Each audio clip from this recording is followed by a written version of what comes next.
우리의 인생은 고난이 많이 있습니다. 인생은 마치 풍랑당한 사람과 같습니다. 사면에서 치는 파도로 침몰하기 직전의 위기, 파도와 바람이 쉽게 그칠 것 같지 않은 그런 정황이 우리의 모습일 때가 있습니다. 우리의 생활이 이렇게 풍랑 만나서 고통하는 제자들과 그런 비슷한 상황 속에 우리가 빠져 있을 때가 있죠. 성경은 우리의 삶이, 성도의 삶이 결단코 편할 것이라고 약속하지는 않으셨습니다. 많은 사람들이 하나님을 믿는데, 예수를 믿는데 어려움을 느끼는 이유가 뭐냐? 잘못된 기대를 가지고 잘못된 그리스도인의 생활에 대한 기대가 있기 때문입니다. 예수님께로 오는 이유가 무엇입니까? 거룩한 삶을 살기보다는 평안한 삶을 추구하여 나오는 사람들이 있습니다. 죄에서 구원함을 받고 사망의 죄의 형벌에서 구원받아 영생 얻는 것보다 이 땅에 살면서 그냥 평안하고 축복을 받기를 원하는 마음에서 주님께 나오기도 합니다. 예수를 믿어도 편하게 예수 믿는 것이 인기가 좋습니다. 주일날만 예배 드리고 나머지는 여러분 마음대로 살아도 좋습니다라는 그런 분위기 속에 사람을 편하게 해주는 교회를 사람들이 선호합니다. 여러 가지 이런 모습들은 성경의 가르침과 반대라고 하는 것을 우리가 깨닫게 됩니다. 오늘 성경 말씀은, 하나님의 말씀은 우리들이 믿음 생활하면서 하나님이 주시는 풍성한 삶을 누리고 살지만, 그러나 우리의 인생 여정 속에서 어려움도 겪을 수 있고 또 우리가 경험하는 어려움 속에서 하나님께서 우리와 함께 하심으로 어려움을 극복하는 데 믿음이 필요함을 또한 보여주고 계십니다. 오늘 본문 하나님의 말씀은 하나님께서 우리의 삶에 무서운 폭풍도 허락하실 수 있다고 말씀하고 있습니다. 그러나 감사한 것은 이 폭풍 속에서, 인생의 폭풍 속에서 우리 주 예수 그리스도께서 우리에게 다가오십니다. 아무도 우리에게 도움을 줄 수 없는 그 바다 한가운데로 걸어오시는 것입니다. 폭풍 속에서 깨달은 진리가 있습니다. 그것은 예수님께서 바다 위로 걸어서 우리에게 다가오신다는 것입니다. 그리고 아무도 할 수 없는, 그 어느 누구도 할 수 없는 세 마디의 말씀을 제자들에게 주셨습니다. 오늘 인생의 폭풍 속에 바다 위로 걸어오시는 예수님의 주시는 말씀을 통하여 우리가 은혜를 받고 그리고 우리의 삶에 놀라운 새로운 출발이 있게 되기를 주의 이름으로 축복합니다. 첫 번째로 바다 위로 걸어오시는 예수님, 이 예수님을 믿기 때문에 우리는 두려워할 필요가 없습니다. 예수님께서 제자들이 오셔서 처음 하신 말씀이 무슨 말씀입니까?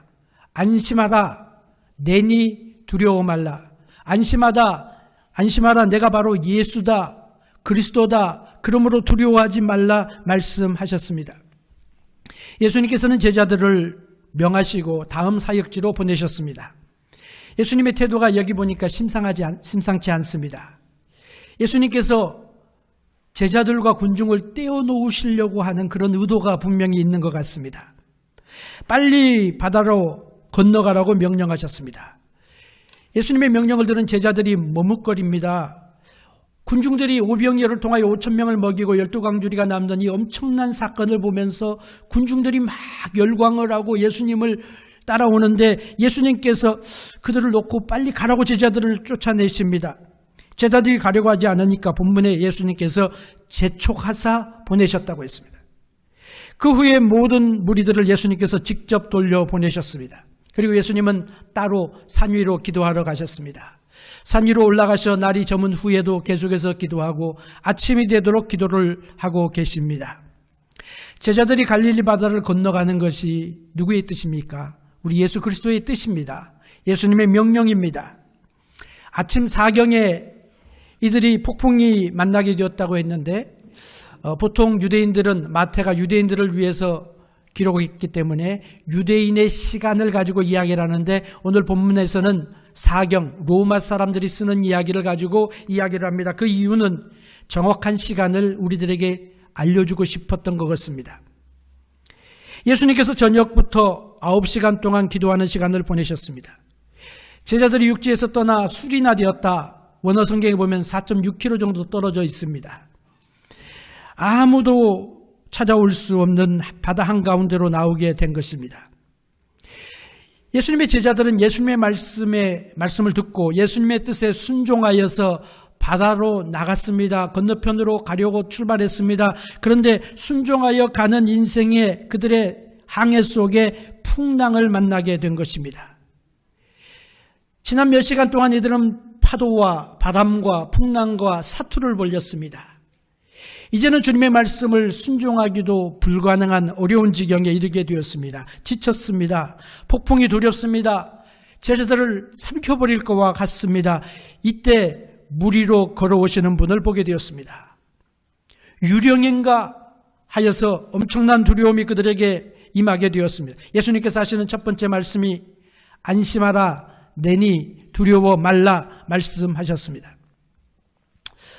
저는 제자들을 긍정적으로 평가하고 싶습니다. 우리가 보통 그들의 믿음 없음을 질타하고 그들의 잘못을 지적하여 우리가 이야기하기를 좋아하지만 오늘 이들이 예수님 말씀에 순종하여 가는 이 여정에서 만난 풍랑, 그리고 이들이 포기하지 아니하고 순종하는 이 마음, 자세, 이것은 우리가 좋게 이야기해야 되는 것입니다. 차라리 뒤돌아가는 게 더 쉬울 수 있을 것입니다. 그러나 그들은 맞바람을 맞아가면서 앞으로 나가기로 결심합니다. 계속 순종하기로 결심합니다. 노력합니다. 이것이 바로 믿음인 것입니다. 오늘 예수님께서 이 사건을 통하여 우리에게 믿음의 본질이 무엇인가 하는 것을 보여주십니다. 믿음은 두려워하지 않고 하나님 안에 있기 때문에 주님 안에 주시는 평안을 누리는 것이 믿음인 것입니다. 우리의 삶에서도 마찬가지예요. 삶 속에서 예수님께서 하라고 하신 일을 열심히 우리가 감당함에도 불구하고 순종함에도 불구하고 우리 인생에 진전이 없을 때가 있습니다. 진보가 없을 때가 있습니다. 이럴 때에 하나님 말씀 순종해 가는데 형통함이 없습니다. 고통이 옵니다. 어려움이 옵니다. 핍박이 옵니다. 이럴 때에 사탄이 우리의 마음속에 온갖 생각을 다 불어넣는 것 여러분 경험하시죠? 예수 믿고 가는 길에 풍랑이 있습니다. 예수님이 지시하신 방향을 향하여 순종하고 또 순종하고 또 순종하고 가는데 풍랑이 그치지 않습니다. 예수님께서 이런 풍랑 막을 수 있지 않겠는가? 물론 그러실 수 있을 것입니다. 그러나 예수님께서는 비록 사탄이 일으키는 풍랑이라고 할지라도 우리를 위하여, 우리의 유익을 위하여 허락을 하십니다. 그리고 우리가 이 가운데서 우리 주님을 닮아가게 하시는 것입니다. 우리의 관심은 뭡니까? 평안한 삶을 원하죠.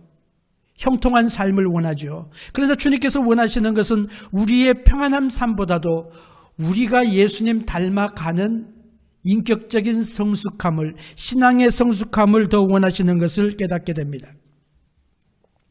하나님께서는 하나님이 하시는 일을 잘 알고 계십니다. 하나님을 의지하는 우리들에게 당하는 그런 고난과 풍랑과 역경이 우리 눈에는 아무런 의미가 없는 것처럼 보이고 그냥 고생인 것처럼 보이고 빨리 벗어나고 싶지만 그러나 순종하는 것이 우리에게 유익이 되는 것입니다. 제자들과 마찬가지로 우리가 하나님을 섬길 때에 제자들과 같은 그런 마음을 문득문득 느끼게 됩니다. 불안을 느낍니다. 두려움을 느낍니다. 사태에 진전되어지는 상황은 나에게 실망을 주고 두려움을 주고 그리고 두려움 때문에 우리가 더 노력하려고 하는 그런 우리의 노력을 중지하고 싶은 마음이 생깁니다. 원망이 생깁니다. 예수님께서는 가라고 하셨습니다. 명령하신 분이 예수님입니다. 그런데 예수님, 우리가 착각하는 것은 뭐냐면 예수님이 가라고 하시면서 안전한 여행은 약속하셨지만 평탄한 여행은 약속하지 않으셨습니다. 단순히 가라고 하셨습니다. 이런 것 때문에 우리가 예수님의 신실성을 의심하고 원망할 필요가 전혀 없는 것입니다. 우리가 예수님을 시키시는 일을 할 때에도 위협을 당할 때가 있습니다. 위험이 올 때가 있습니다. 예수님을 당하는 모든 사람들이 아무런 위험과 고통과 어려움이 있지 않을 것이다. 너희는 그런 거 없을 것이다 라고 약속하지 않으셨습니다. 우리의 책임은 뭐냐? 우리가 할 일은 주님께서 가라고 하신 그 방향으로 그냥 순종하고 가면 되는 거예요. 그것이 우리에게 필요한 것입니다. 인생의 여정에서 우리에게 필요한 것이 뭐냐? 우리는 정확한 루트를 원합니다. 하나님 떠나라고 하는데 어디로 떠납니까? 아브라함은 갈 바를 알지 못하고 갔다 그랬잖아요. 하나님 나는 정확한 루트를 가르쳐 주십시오. 언제 떠납니까? 어디로 떠납니까? 어떻게 도착할 수 있습니까? 그런데 하나님께서는 그거 가르쳐 주지 않으실 때가 많이 있습니다. 정확한 루트가 우리에게 필요한 것이 아니라 우리에게 필요한 것은 믿음이라고 말씀하십니다. 내가 얼마나 지금 화려한 삶을 살고 있는가? 나의 삶이 얼마나 형통한가? 얼마나 내가 이 세상에서 내가 원하는 것들을 쟁취하고 있는가, 성공하는가, 이것이 중요하다고 우리는 믿지만, 그러나 그것이 중요한 것이 아니라 정말로 중요한 것은 주님이 인도하시는 대로 내가 지금 가고 있는가가 중요한 것입니다. 주님께서는 제자들에게 이 풍랑 속에서 하나님이 주시는 은혜와 하나님이 주시는 그런 축복을 누리게 하시는 것입니다. 자, 풍랑을 만난 제자들의 모습이 어떻습니까? 풍랑을 만난 제자들의 모습은 우리의 모습과 아주 똑같습니다. 완전히 패닉 상태에 이들이 들어가게 되었습니다. 예수님께서 지금 함께 계시지 않잖아요. 예수님은 지금 산 위에서 기도하고 계십니다. 그들만 배를 타고 노를 저어서 나가고 있습니다. 그러면 예수님이 함께 안 계시니까 두려워하는 것이 당연하지 않습니까? 그러나 그렇지 않습니다. 그들의 경험으로는 지금까지 예수님을 모시고 예수님과 함께 생활해온 제자들의 믿음으로서는 예수님이 계시지 않는다고 할지라도 예수님이 하신 명령이 있으면 그것으로 충분하다고 믿었어야 될 것입니다. 예수님이 우리의 사정을 아신다고 하는 사실 그거 하나만으로 충분해야 됩니다. 왜? 제자들은 더 이상 어린 아이들이 아니기 때문인 것입니다. 그러나 제자들의 반응은 우리와 똑같아요. 바다 위로 걸어오시는 예수님이 그들을 돕기 위하여 바다 위로 걸어오시는 그 예수님을 보면서 도리어 놀랐습니다. 유령이라 무서워했습니다. 소리쳤습니다. 우리가 예수 믿기 전에 우리를 두렵게 하는 것들이 무엇이었습니까? 귀신이잖아요. 어렸을 때 귀신들이 왜 그렇게 많았는지, 지금도 문명 사이에도 지금도 일본에 가면 10,000개가 넘는 10,000개가 아니죠. 100만 개가 넘는 귀신들을 그들이 섬기고 있습니다. 파도가 있는 바다에서 예수님을 아는 지식이 가득하고 예수님을 믿는 신앙에 흔들림이 없이 세워지는 그 믿음이 아니라 어려움이 오니까 무슨 생각이 드냐면 옛날 생각이 드는 거예요. 옛날 가치관이 나에게 사로잡는 거예요. 풍랑 속에 드는 생각이 뭡니까? 하나님께서 나를 버리지 않으셨나? 그렇지 않습니다. 그렇지 않아요. 풍랑이 그치는 것이 문제가 아니고요. 기적이 일어나지 않는 것이 문제가 아니고요. 하나님을 경외하고 사랑하고 예수님의 제자가 되기 위하여 모든 것을 버리고 예수님을 쫓은 제자들의 삶 속에 무엇인가 다른 것이 있어야 하지 않았나 하는 것을 우리에게 보여주고 있습니다. 우리가 예수 믿은 지 5년 되고 10년 되고 예수님의 제자라 그러고 예수님은 나의 주님이라고 고백을 하면서 안 믿는 사람들처럼 똑같이 물질의 복을 주셔야 내가 기뻐하고 건강하게 하셔야만 내가 하나님의 은혜 받는 것 같고 나의 삶에 아무런 어려움이 없이 평탄해야만 내가 주님의 은총을 입는 것이라 생각하고 있지는 않습니까? 기적을 보여주셔야만 안심을 하고 그렇게 믿어서야 되겠습니까? 예수님께서 하신 명령, 바다로 건너가라고 명령하신 그 명령, 그리고 내가 너와 함께 있겠다고 말씀하신 그 말씀만으로 하나님의 임재를 확인시켜 주시는 그 말씀으로 우리에게는 충분해야 되지 않겠느냐 하는 것입니다. 오스왈드 챔버스가 이런 이야기를 했습니다. 우리가 하나님을 경외하게 되면 다른 모든 것들이 두렵지 않지만 우리가 하나님을 두려워하지 않으면 다른 모든 것들을 두려워하게 된다. 정말로 그렇습니다. 여러분의 삶에 있는 두려움이 있습니까? 염려가 있습니까? 걱정이 있습니까? 그것은 내가 하나님을 온전히 경외하지 않기 때문에, 하나님을 온전히 믿지 않기 때문에 나의 삶의 두려움, 걱정, 근심, 의심 이런 것들이 우리를 사로잡게 된다고 성경은 말씀하십니다. 파도를 보고 놀라는 무서워하는 제자들, 물 위로 걸어오는 예수님을 보고 놀라워서 두려워 떠는 제자들을 보고 파도 속에서 주님의 음성이 들려옵니다. 안심하다, 안심하라, 내니 두려워 말라. 두려울 때 우리가 듣고 싶은 음성이 들려옵니다. 주님의 음성입니다. 안심하다, 안심하라, 내니 두려워 말라. 주님의 음성을 들을 때에 우리가 안심할 수 있게 됩니다. 주님의 음성을 들을 때에 두려움이 물러가게 됩니다. 어렸을 때 캄캄한 데 우리가 있기 싫어하잖아요. 캄캄한 데 있으면서 우리가 확인하고 싶은 것이 있었습니다. 무엇입니까? 아빠, 엄마의 음성이었습니다. 그래서 아빠의 음성이 들리면, 엄마의 음성이 들리면 나 혼자 있어도 좀 무섭지 아니하는 그런 마음의 경험들을 우리가 한 적이 있습니다. 마찬가지입니다. 인생의 폭풍 속에서 예수님이 우리에게 걸어오십니다. 인생의 폭풍에서 두려워하는 우리의 안전이 되기 위하여 오십니다. 인생의 폭풍 속에서 두려워하고 좌절하는 우리에게 두려움을 제거하기 위하여 주님께서 오십니다. 사랑하는 성도 여러분, 인생의 폭풍 속에서 안심하다, 안심하라, 내니 두려워 말라 하시는 주님의 음성을 듣게 되기를 주의 이름으로 축복합니다. 그분 안에서 평안을 누리며 사시기를 바랍니다. 비록 우리가 폭풍 속에 있어도 괜찮습니다. 주님이 오십니다. 그리고 우리의 두려움을 제거해 주십니다. 이 살아계신 예수님을 만나볼 수 있는 영안이 열리시기를 주의 이름으로 축복합니다. 두 번째로 바다 위로 걸어오신 예수님, 이 예수님을 믿기 때문에 우리는 모험적인 신앙생활을 할 수가 있습니다. 예수님께서 바다 위로 걸어오셔서 두 번째 들려주신 음성이 있습니다. 무엇입니까? 오라 하시는 것이었습니다. come, 굉장히 짧은 단어죠. 제자들이 느끼기에 예수님과 멀리 떨어져 있는 것 같았습니다. 그러나 사실 예수님은 그들과 떨어져 있지 않으셨습니다.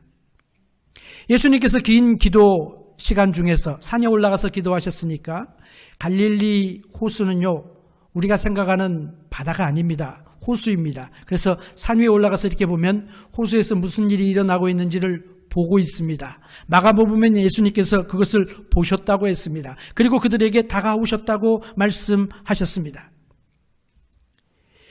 굳이 배를 타지 않고도 건너편으로 걸어갈 수 있습니다.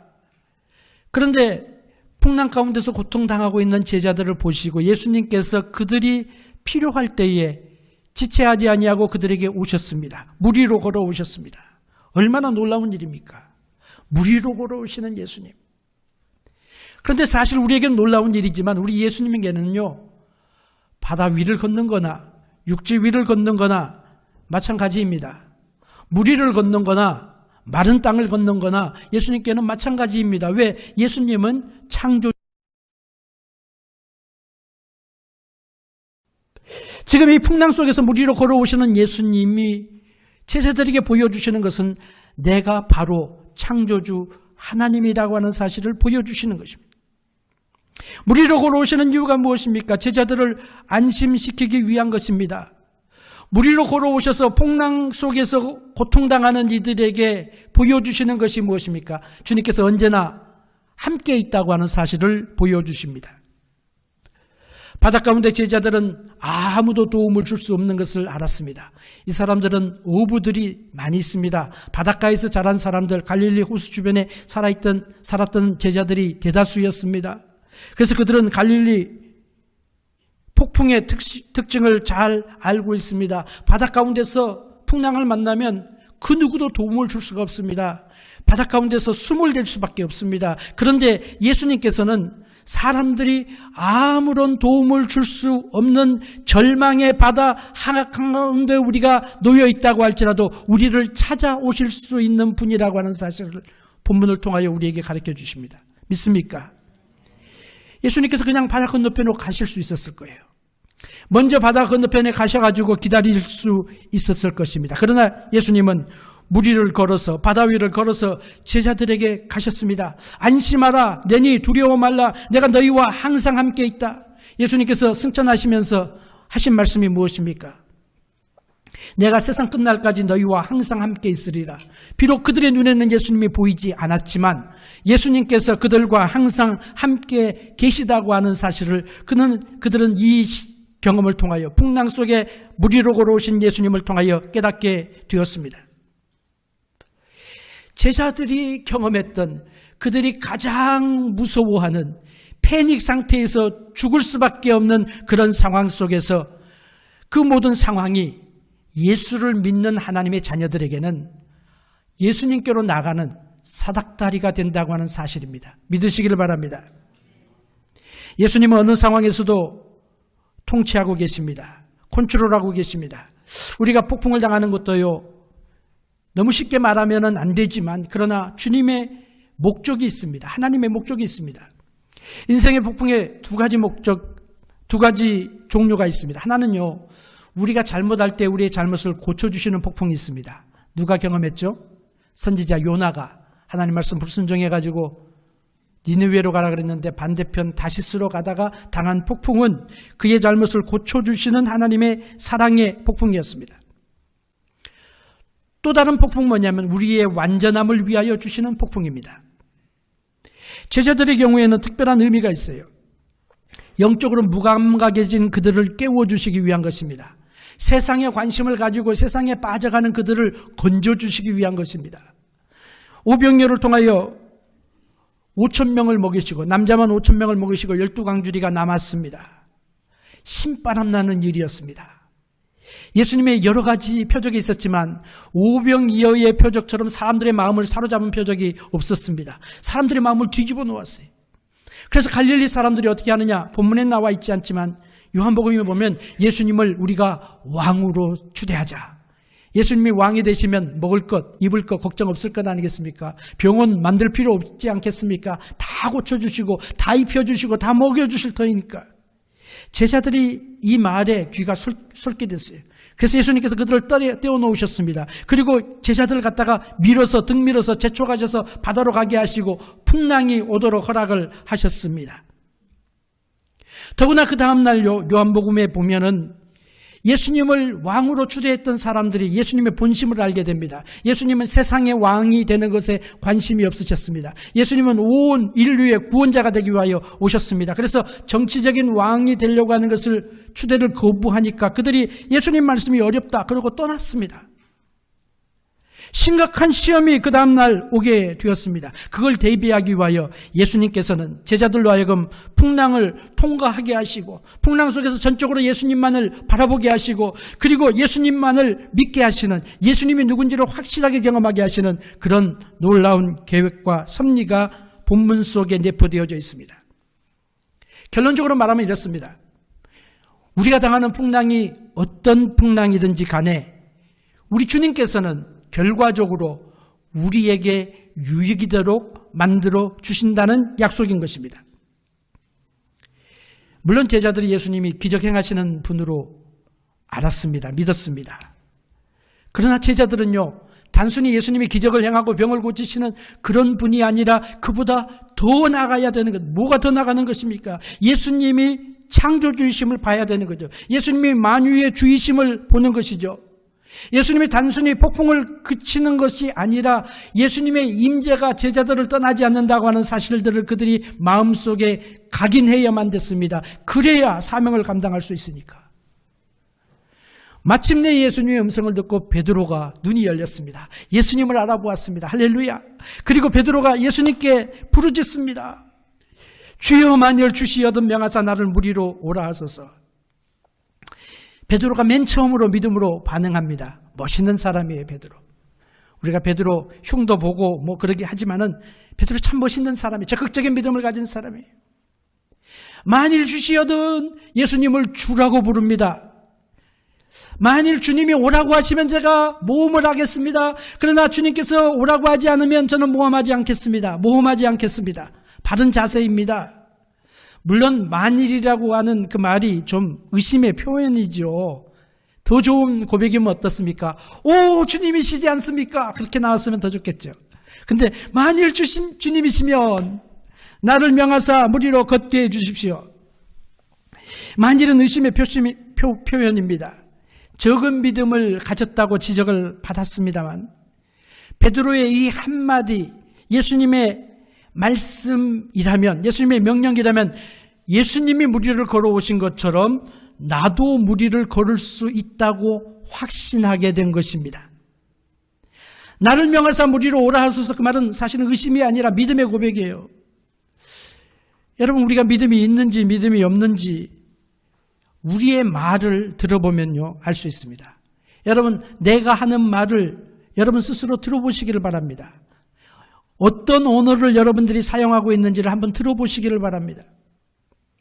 믿음이 없는 사람, 우리는요, 만일이라고 하는 말을 쓰기를 즐깁니다. 만일 하나님이 계시면, 만일 주님이 나를 사랑하시면, 만일 하나님이 능력자이시면, 만일 그렇게 이야기를 합니다. 그러나 믿음의 사람은 만일이라고 하는 말을 쓰지 아니하고 if라고 하는 말을 쓰지 아니하고 때문이라고 하는 말을 씁니다. because라고 하는 말을 씁니다. for라고 하는 말을 씁니다. 만일이 아니라 예수님이 살아계시기 때문에, 예수님이 나를 사랑하시기 때문에, 예수님이 나와 함께 하시기 때문에 나는 이렇게 합니다 라고 고백을 하는 거예요. if가 아니라 because. 적은 믿음입니다. 그럼에도 불구하고 예수님께서 베드로가 요청하는 그 요청에 뭐라고 대답하십니까? 오라 하시는 거예요. come. 한 단어만 쓰셨어요. 한 단어만. 즉각적이고 확정적인 대답을 해주시는 것입니다.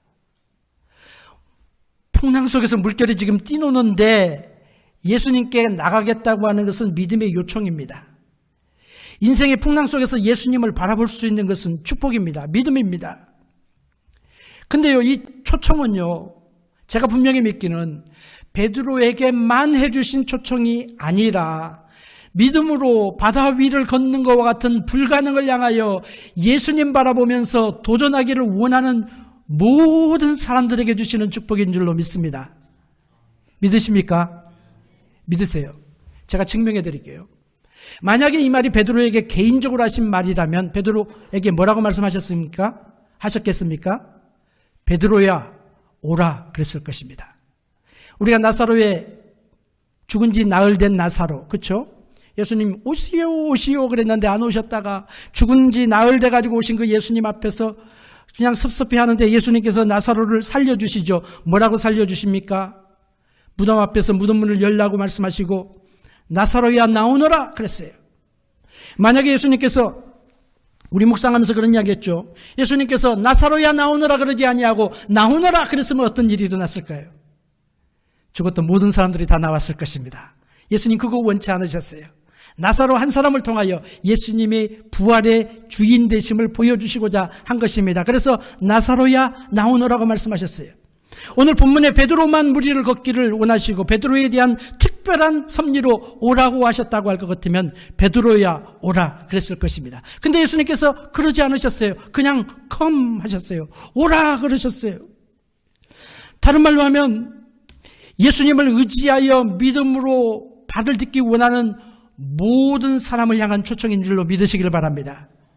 주님을 바라보면서 믿음의 도전을 하시기를, 믿음의 모험을 하시기를 주의 이름으로 축복합니다. 우리가 풍랑이 잠잠해야 순종할 수 있습니까? 아닙니다. 지금 풍랑이 일고 있습니다. 예수님께서는 풍랑이 일고 있는 그 풍랑을 그대로 두시면서, 바람을 그대로 두시면서 그 가운데서 베드로를 보고 오라고 명령하시는 것입니다.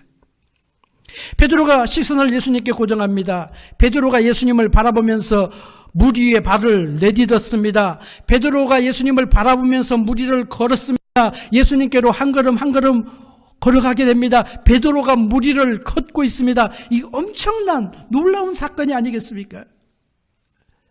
우리는 예수님을 믿기 때문에 모험적일 수 있습니다. 모험적이어야 됩니다. 그렇다고 해서 모험심을 가지고 주식에 마음껏 투자하라 그런 이야기가 아니에요. 신앙은 모험인 것입니다. 예수를 믿는 것도 모험인 것입니다. 순종하는 것도 모험입니다. 정말로 하나님께서 해주시느냐 안 해주시냐 이것을 의심이 우리의 마음속에 불고 일어나도 하나님 믿습니다라고 순종하는 것은 모험인 것입니다. 그러나 우리의 신앙적인 모험은 그 어느 것보다도 안전해요. 그 어느 투기보다, 그 어느 모험보다 안전한 모험이 되는 것입니다. 왜요? 주님의 약속이 있기 때문에. 주님께서 오라 하신 명령이 있기 때문에 바로 그 어느 것보다도 안전한 것입니다. 적은 믿음 가진 베드로 보고 오라 그러셨어요. 베드로가 곧 바다에 빠질 거 예수님께서 아셨습니다. 그러나 베드로가 바다 물에 빠지게 되죠. 주님을 바라보고 가다가 갈 때는 물 다시 찾아오게 됐습니다. 다시 물속에 빠지게 되었습니다. 비록 바다에 곧 빠지게 될 베드로의 연약함을 주님께서 미리 아셨지만 그가 주님을 향하여 가겠습니다. 걷겠습니다. 주님을 향하여 가겠습니다 하는 그 말을 보고 오라 말씀하셨어요. 주님을 믿기 때문에 오병이어를 드리는 모험을 할 수 있습니다. 주님을 믿기 때문에 다니엘과 세 친구는 풀무불에 들어갈 수 있는 그런 모험을 하게 되었습니다. 하나님은 예수 그리스도를 믿기 때문에 믿음으로 도전하는 사람을 기뻐하십니다. 바울은 예수님을 믿기 때문에 복음 증거를 위하여 한 번도 가보지 않은 도시들을 가기를 원했습니다. 바울은 로마에 가서 황제 앞에서 그리스도에 대하여 복음에 대하여 증거하는 그런 꿈을 그는 꾸게 되었습니다. 주님께서 오라 하셨습니다. 그래서 그가 비록 갇힌 몸으로, 잡힌 몸으로, 결박된 몸으로 당시의 황제 시저 앞에 서게 되지만은 그러나 그는 하나님의 뜻을 이루는 도구로 사용받게 되었습니다. 오늘 우리는 불가능의 시대 속에서 주님의 사랑으로 유혹을 주님께로 드리기를 도전하는 것입니다. 주님의 대답이 무엇일까요? 주님께서는 우리를 향하여 오라 그러시는 것입니다. 모험적인 신앙은 바다 위로 걸어오신 예수님을 믿는 사람들만이, 예수님을 만난 사람들만이 시도할 수 있는 특권이고 축복인 것입니다. 예수를 믿음으로 인하여 모험적인 신앙으로 도전하게 되시기를 주의 이름으로 축복합니다. 세 번째로 바다 위로 걸어오신 예수님, 그 예수님을 우리는 믿기 때문에 확신하면서 살 수 있습니다. 예수님께서 오셔서 하신 세 번째 말씀이 무엇입니까? 믿음이 적은 자여 왜 의심하였느냐? 믿음이 적은 자여 왜 의심하였느냐? 베드로가 바다 위로 믿음으로 뛰어내렸습니다. 바다 위를 걸었습니다. 그러나 순간적으로 바람을 보다가 빠지게 되었습니다. 치명적인 실수를 했습니다. 눈길이 예수님으로부터 바람으로 옮겨지게 되니까 그는 두려움에 빠졌고, 두려움에 빠지니까 그가 가장 염려했던 일이 일어나게 되었는데, 가장 염려했던 일이 뭡니까? 물속에 빠지는 거죠. 그 염려대로 물속에 빠지게 되었습니다. 그가 눈을 바람을 향하게 되니까 바다에 빠지는 그 상황 속에서 베드로는 다시 믿음을 회복합니다. 그리고 주님께 소리질러 예수 그리스도를 부릅니다. 예수님께 부르짖습니다. 주여 나를 불쌍히 여기소서. 여기는 만일이라는 말이 없어요. 만일 주시면 주여, 그게 아니라 주여 나를 불쌍히 여기소서. 예수님께서 어떻게 하셨어요? 성경 오늘 본 말씀을 보니까 너무도 감동스러운 말씀이 있어요. 우리의 기도를 결단코 외면하지 않으시는 예수님, 우리의 풍랑 속의 강물을 귀를 기울여 주시는 예수님, 풍랑 속에서 우리가 부르짖을 때 무리로 걸어서, 세상에 무리로 걸어온 사람이 어디 있습니까? 한 번도 하지 않은 일들을 누구를 위하여? 제자들을 위하여, 나를 위하여 능히 하시는 그분이 바로 예수님 아닙니까? 무리로 걸어오신 그 예수님께서 결국 아무도 하지 않는 그 일, 나를 위하여 십자가에 달려 돌아가시는 그 일을 결국은 감당하시고 우리를 구원하지 않으십니까? 예수님께서 어떻게 하세요? 즉시, 성경을 보세요. 즉시 손을 내밀어 저를 붙잡으시며 사랑하는 성도 여러분, 여러분의 믿음의 약해짐을 느낄 때에 우리는 이 기도를 드려야 됩니다. 주여 불쌍히 여기소서. 다 같이 따라합시다. 주여 나를 불쌍히 여기소서. 내 믿음이 약해져감에도 불구하고 주여 나를 불쌍히 여기소서 기도하지 않는 것은, 그것은 인생의 교만입니다. 갈 바를 알지 못하고 물속에 빠져서 이제는 죽을 수밖에 없는데 주여 나를 불쌍히 여기소서 말하지 않는 것은 인생의 오만입니다. 그런데 주님께서는 우리가 주님을 향하여 주여 나를 불쌍히 여기셔서 라고 기도할 때 어떻게 하시느냐? 즉시 손을 내밀어 나를 붙잡으시며 우리를 구원해 주신다고 약속하고 계시는 것입니다. 예수님께서 뭐라고 말씀하세요? 믿음이 적은 자여 왜 의심하였느냐? 저는 이 말씀이요, 너무 주님의 책망이 거기에 있죠. 그러나 그 말씀이 너무 은혜가 되는 거예요. 주님께서 이렇게 말하지 않으셨어요. 베드로야, 너는 왜 너 주제를 모르느냐? 무리로 걷는 사람은 다른 사람이 아니야, 나야. 나는 하나님이니까 걷지만 너는 걸을 수가 없어. 너는 처음부터 할 수 없는 것을 도전했고 그래서 실패했다. 그렇게 말하지 않으셨어요. 베드로야, 너는 중력의 법칙도 모르냐? 너는 빠질 수밖에 없어. 왜 그런 일을 처음부터 시도했느냐? 이렇게 말하지 않으셨어요. 주님이 문제를 지적하십니다. 주님의 문제의 지적이 뭐예요? 우리가 생각하는 문제가 아니에요. 문제는 베드로의 능력 없음이 아닙니다. 문제는 베드로의 믿음이 적은 것이 문제입니다. 문제는 파도 높이가 높은 것이 문제가 아닙니다. 문제는 베드로의 믿음이 적은 것이 문제였다고 주님께서 지적했어요. 사랑하는 성도 여러분, 의심과 믿음은요, 반대입니다. 반대예요. 의심이 힘을 얻으면 믿음이 약해집니다. 믿음이 강해지면 의심이 자리를 찾을 수 없게 되어지게 됩니다. 예수님께서 부활을 의심하는 도마에게 나타나셨습니다. 말씀하십니다. 도마가 예수님을 보고 믿습니다. 예수님께서 도마에게 하시는 말씀이 뭡니까? 의심하는 도마에게 너는 보고서 믿느냐? 보지 못하고 믿는 자가 복되도다. 그렇게 말씀하시면서 너는 믿는 자가 되고 믿음 있는 자가 되고 믿음 없는 자가 되지 말고 믿는 자가 되라. 그렇게 말씀을 하셨어요. 믿음이 약해져가는 사람이 아니라 의심으로 인하여 믿음이 약해져가는 그런 믿음이 아니라 믿음이 증진되어가는 믿음이 있는 믿음이 발전적으로 나가는 사람이 되라고 공고하여 주셨던 것입니다. 의심은 우리를 더 나은 단계로 인도하는 도구가 되기도 합니다. 하나님은 모든 걸 쓰시니까 우리의 의심마저도 아름답게 하실 수가 있어요. 성장을 위하여 필요할 때가 있어 보입니다. 그러나 의심하는 사람들에게 긍휼을 베푸십니다. 하지만 우리가 의심에 오래 머물러 있는 것은 언제나 의심은 우리를 약하게 만드는 것입니다. 우리가 베레아 사람들처럼 하나님의 말씀이 선포되면 그 말씀이 정말로 그런가 하여 말씀을 다시 찾아보면서 다시 상고했다 그랬습니다. 그렇게 해야 되는 것입니다. 그러나 의심을 위한 의심, 회의를 위한 회의, 그것은 언제나 우리의 믿음을 약화시킵니다. 내가 가지고 있는 의심을 정당화시키면요, 어떻게 돼요? 물속에 빠지게 됩니다. 시험의 늪에 빠지게 됩니다. 자기가 판 구덩이에 빠지게 됩니다. 그리고 나중에는 자기 정당화를 하지만 아무리 자기 합리화를 한다고 할지라도 결국은 그 속에 빠지게 죽게 되어 있는 것이 바로 영적인 원리인 것입니다. 보세요. 베드로를 무리로 걷게 한 것은 믿음이었습니다. 그러나 베드로가 물속에 빠지게 한 것은 의심이었습니다. 주님이 정확하게 진단해 주시는 거예요. 예수님께서는 우리가 망하는 것 결단코 원치 않습니다. 우리의 믿음 적음을 우리가 어떻게 극복해요? 우리가 믿음 없음을 어떻게 우리가 해결합니까? 베드로가 한 것처럼 해야 돼요. 주여 나를 불쌍히 여기소서.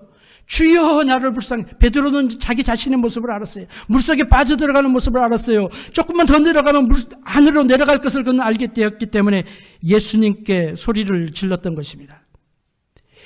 우리가 기적을 한번 체험했다고 해서 우리 믿음이 문제가 해결되는 것이 아닙니다. 보니까 믿음은요, 삶의 위기마다 매 순간마다 적용되어져야 되는 거죠. 마침내 예수님께서 준비하신 것을 주십니다. 42절 보니까 32절이죠. 예수님과 베드로가 배에 함께 오름에 바람이 그쳤다고 했습니다. 폭풍이 시작될 때 하나님의 능력이 나타나지 않았고요. 그러나 예수님께서는 언제나 제자들에게 다가오시죠. 우리에게 다가오시죠. 예수님께서 왜 이런 폭풍을 허락하셨나? 이 짧은 폭풍 속에서 제자들과 베드로가 엎치락 뒤치락 하는 것을 보여주시는 이유가 무엇입니까? 이 짧은 본문이요, 뭘 보여주냐면 우리의 믿음의 여정을 보여주는 것입니다. 우리의 믿음이요, 올라갈 때가 있고 내려갈 때가 있습니다. 그러나 순종하면, 업앤다운이 있을지 모르지만 순종하면 하나님이 명령하신 목적지에 닿게 되어지는 것입니다. 하나님이 이런 풍랑을 허락하신 이유가 무엇입니까? 하나님 안에서, 주님 안에서 나의 믿음을 굳게 세우려고 하시는 것입니다. 다른 사람을 도우시는 예수님을 보는 것도 귀하지만 내가 나의 위기 속에서, 나의 생명의 위기 속에서, 나의 능력의 한계 속에서 주님의 능력을 내가 개인적으로 경험하는 것, 이것이 우리에게 또한 필요하기 때문인 것입니다. 예수님은 군중이 예수님께로 나오는 것을 원하실 뿐만 아니라 제자들이 예수님 안에서 믿음이 더욱더 자라가기를, 더욱더 확신 속에 서기를, 의심에서 벗어나서 확신으로 나가는 그런 삶을 살게 되기를 주님께서는 원하시는 것입니다.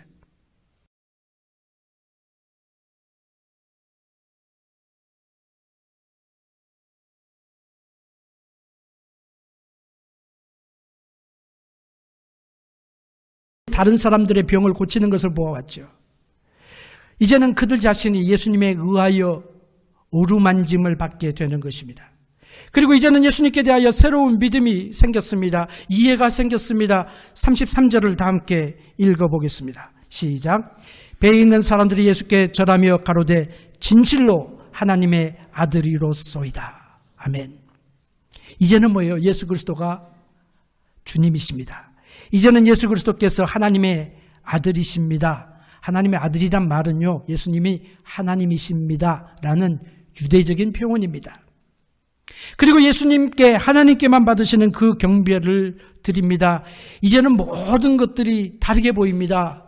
그래서 이 풍랑 속에서 무리를 걷고, 그리고 무리로 걸어오신 예수님을 만난 제자들이 마태복음 16장에 가게 되면 주는 그리스도시요 살아계신 하나님의 아들입니다라는 조금도 의심이 없는, 여기에는 만일이 없어요, 조금도 의심이 없는 확신의 신앙 고백을 하나님께 드릴 수 있게 되는 것입니다. 어떻습니까? 무섭고 들어온 폭력이, 그 폭풍이, 무섭고 들어왔던 그 어려움이 이들에게 유익이 되었습니다. 바다 위로 걸어오신 창조주 예수님을 만났고 믿었습니다. 그리고 확신하게 되었습니다. 놀라운 신앙의 진보를 이루게 됩니다. 오늘 본문에 보면 4가지 기적이 나옵니다. 첫 번째 기적은요, 예수님이 무리를 걸으셨다. 두 번째 기적은요, 베드로도 비록 순간적이긴 하지만 무리를 걸었다. 세 번째 기적은요, 바다가 잠잠게 되었다. 네 번째 기적은요, 제자들의 배가 즉시로 배가 육지에 닿게 되었다. 요한복음 6장에 그 말씀이 나오죠. 예수님께서 여러분의 삶을 만지실 때에 우리는 그를 경배하지 않을 수 없습니다.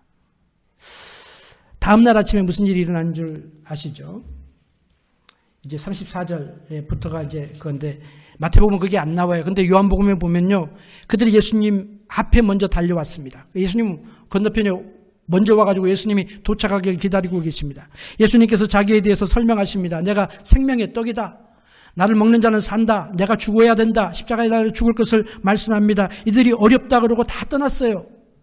그리고 떠났을 때 예수님께서 너희도 가려느냐 물어보세요. 베드로가 요한복음 6장 68절 69절에 이렇게 고백을 합니다. 시몬 베드로가 대답하되 주여 생명의 말씀이 계심에 우리가 네게로 가오리까. 우리가 주는 하나님의 거룩하신 자이신 줄을 믿고 알았삼나이다. 할렐루야. 폭풍 위에 속에서 이들은 믿음의 사람으로 세워지게 되었습니다. 인생의 폭풍 속에 계시죠.